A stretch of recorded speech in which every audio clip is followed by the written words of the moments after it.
Hello everyone! Jess is here, and if you are new here to my channel, I love doing DIYs, fashion clothes, and showing tutorials, so don't forget to subscribe and hit the notification bell to get notified when I have a new video. So for today's episode, I'm gonna show you how I made a garter dress. So if you are interested how I made it, just keep on watching. First thing to do is to make the pattern using a shirt you had at home. Make sure the shirt doesn't fit you too tight, as we want this dress to be kind of flowy fit. We're gonna fold the shirt in half, and I'm just going to hide away the sleeves as we're not doing them yet. Make sure that all the edges are lying completely flat. And I also pull the shirt up, so this will be the length of the body of our dress. So fold the fabric and lay the shirt onto the fabric. Trace the shirt and add seam allowance. Feel free to make any changes to make this dress fit. For me, I add more centimeter at the sides to make a little bit more loosened fit on my dress.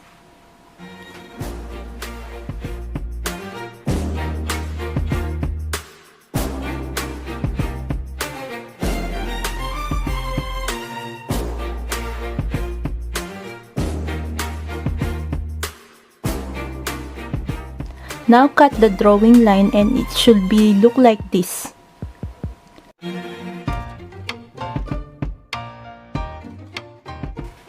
Now we're going to fold this in half again, and then we will use this as a template to cut out the back sides, but instead of cutting out one piece, we're going to cutting out two pieces.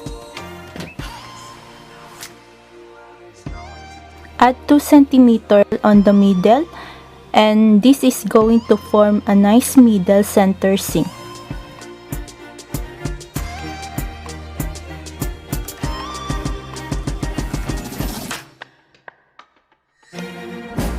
Do the second identical pieces of the back.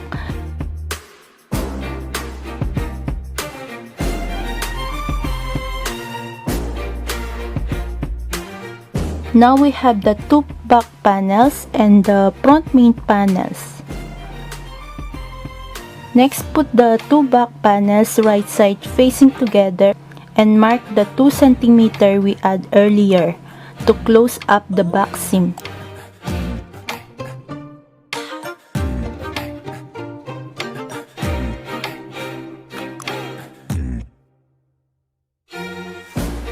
Then we're going to stop about 6 cm from the top. It should be look like this.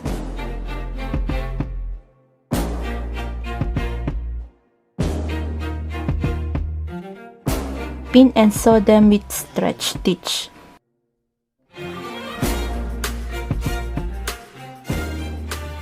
From the top, it's time to hem the top section that we have left open. So we do double fold, pin and sew it with stretch stitch.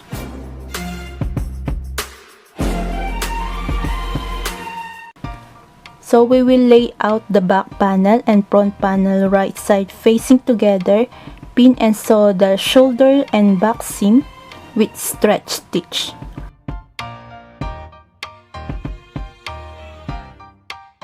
For the color of our dress, we need to figure it out, the length and the width that we will cutting out. With the measuring tape, measure the front and back neckline and add 70 cm for the tie of the back. Example, mine is 130 cm length and 9 cm width. This is the height that you want your collar to be. Next, fold it in half with the good sides facing each other. Pin and sew the top with stretch stitch.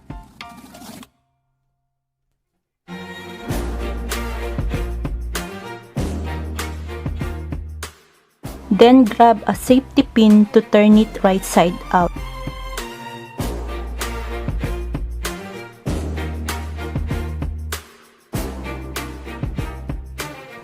And we're going to hem the raw edges at the sides by single folds inwards about 1 centimeter. Sew it with stretch stitch.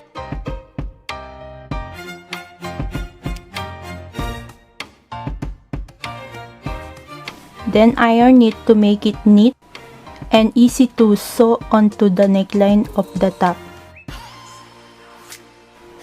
And we're going to search the center point by folding them in half. Mark the center point.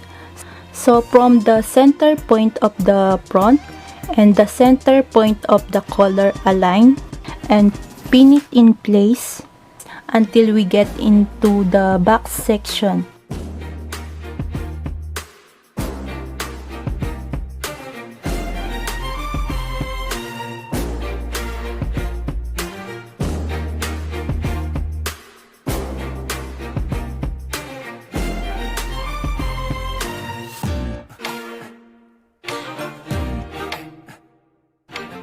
Moving from the sleeves, lay down our extra fabric and fold it over. Lay and mark the shirt sleeves onto the fabric and add seam allowance.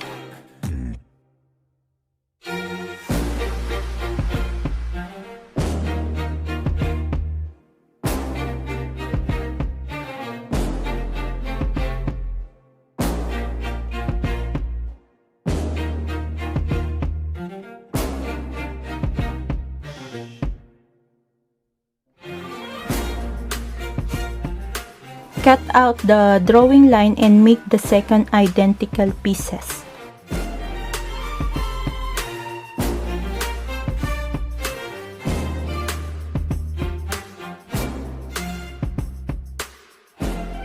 So now we have the two pieces of sleeves, and grab the center top corner of the sleeves to the center seam of the side of the top.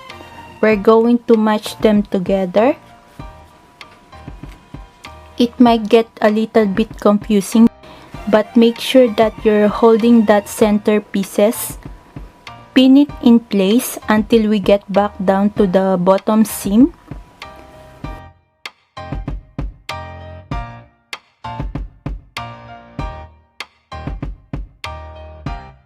Sew it all around using stretch stitch. Do the same thing to the second sleeves.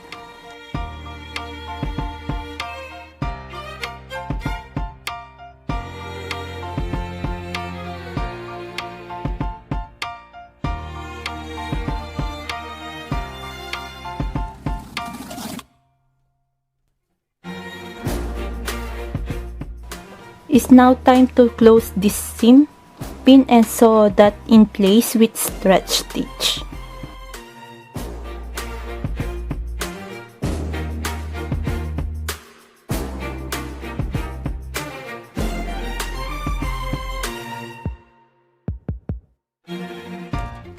Next, hem the raw edges of the sleeves. Double fold them, pin and sew them with stretch stitch.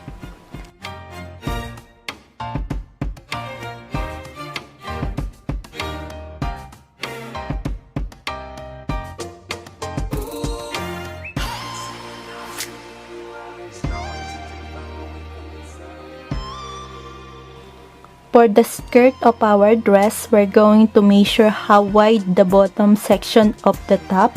Example, mine is 110 cm.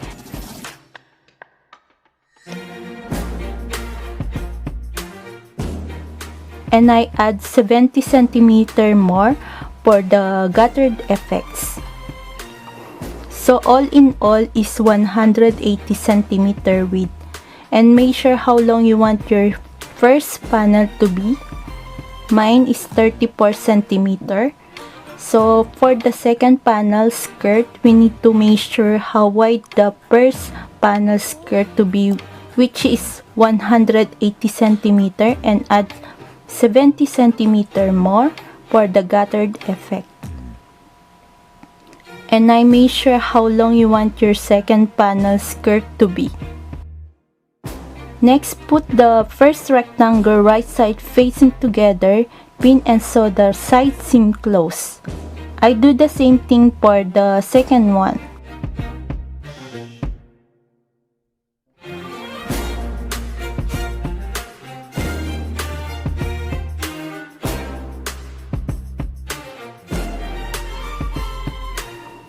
After that, we're going to create some gutters. To create some gutters, you can easily do this by hands by making very long stitches across the top of the rectangle.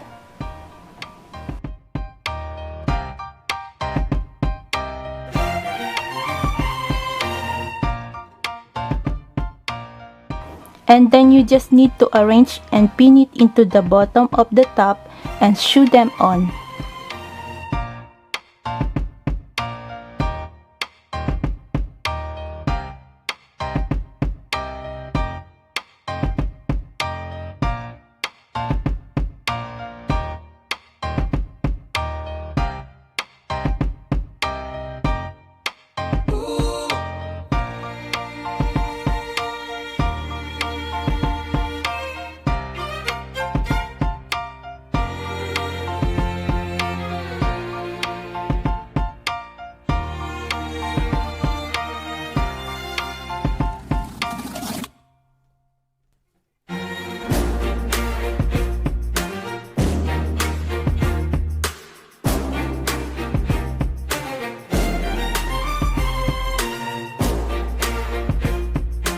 It should be look like this.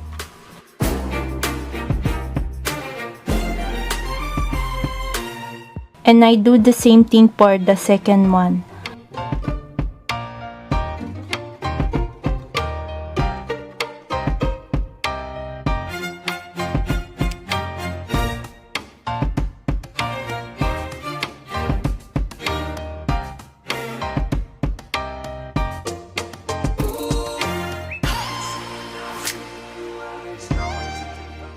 Now we're going to hem the raw edges of the bottom of our dress by folding them twice, pin and sew them with stretch stitch.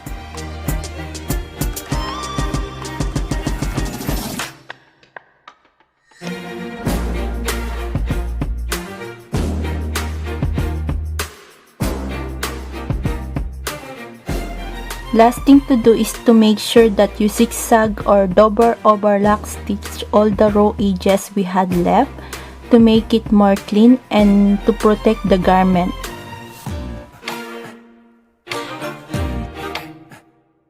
Et voila! So here's the final transformation.